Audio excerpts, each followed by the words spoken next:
Gavin Newsom was on Adam Carolla's show, and they were talking about wealth inequality in the United States. Gavin Newsom was also talking about his recent book, Citizenville. And, when it comes to income inequality, Gavin Newsom mentioned something really fascinating about how a lot of black individuals and Latinos don't have access to bank accounts and ATMs. And for some reason, Adam Carolla was very, very angry about that statement. Let's take a listen.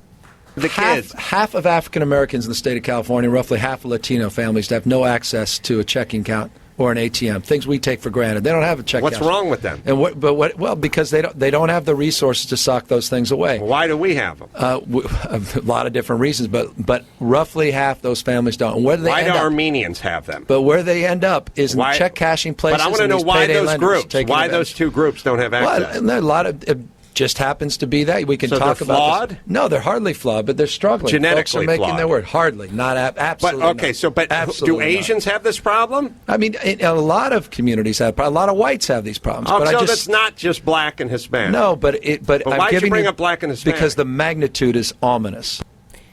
So this went on for quite a while, and first of all, just stylistically speaking, I can't stand when the person who is interviewing continuously interrupts the person that's trying to make a point. I mean, I don't care about that, but look. No, I know you don't care about that, but like every time Gavin Newsom opened his mouth, like to answer his question, he's like, "Oh, what is it? Genetic issues? Is it because they're inferior? Like, what's happening?" I hate black and Latinos. I'm Adam Carolla. I'm really funny. Look. I like Corolla, and I actually think he is funny. I mean, despite the fact that he's apparently racist. But I'm done with him. He does this all the time, and he's not kidding, and it's not funny. So I can give you answers that you want, Adam. So here are the answers, right? So until 60 years ago, black people were getting lynched, let alone getting a good job in this country, okay? So you think like, oh, yeah, so what? Armenians have jobs. Okay? But no, we're talking about a macro picture here, right? And so, for example, you say Asian immigrants, well, they do better.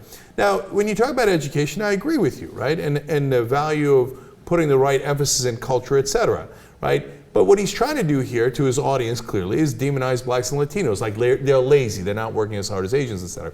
But in reality, for example, Chinese immigrants that come into this country have a little bit more money than Vietnamese immigrants. And guess what? Chinese immigrants do better socioeconomically than Vietnamese immigrants. Because when you start in a hole, it's hard to get out of that hole.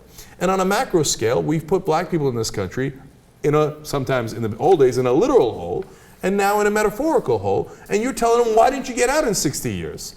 I mean, we had colored water fountains 60 years ago. We didn't let you vote 60 years ago.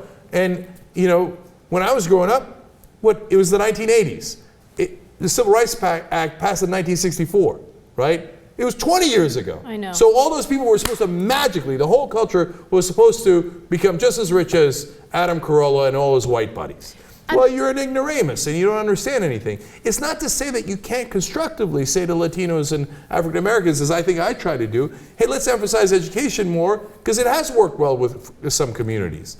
But not in that way. That's demeaning and stupid. Yeah, I agree with you. And also another thing to take into consideration, other than the civil rights movement in the country, like we still deal with institutional racism now. So minorities are at a significant disadvantage when it comes to many things. Like think about our drug laws, right? Even though white people outnumber black people and they smoke more pot than black people are disproportionately arrested and criminalized for pot use. Yeah, what's wrong with them?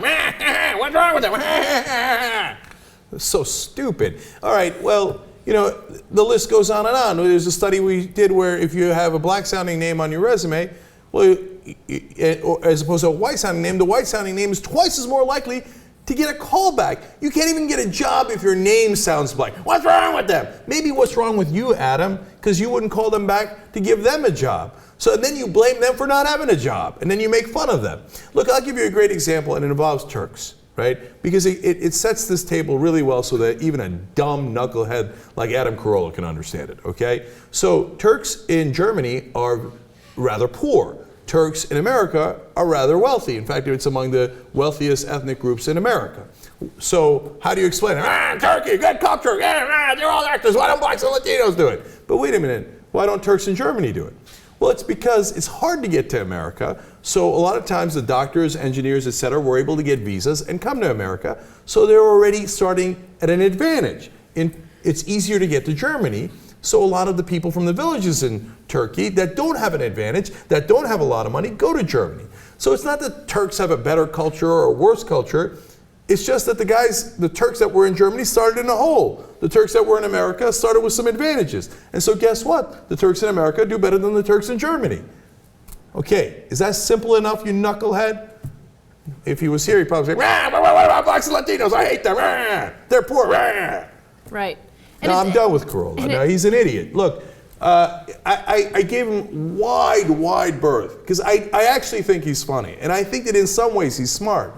But I can't stand it anymore. He's just, he actually believes the racist stuff that he says. And it doesn't make you smart, it makes you an idiot. Right, and it doesn't help his cause when he immediately points to genetics, as he did in that argument. Yeah, come on. So. And he thinks he's being clever because he's turning it around like, oh, Gavin Newsom, you brought up Latinos and blacks. So I didn't bring them up, you brought them up. Why, you think it's a genetic problem? Gavin Newsom didn't say that, You said that. Exactly. No, he's a fucker, man.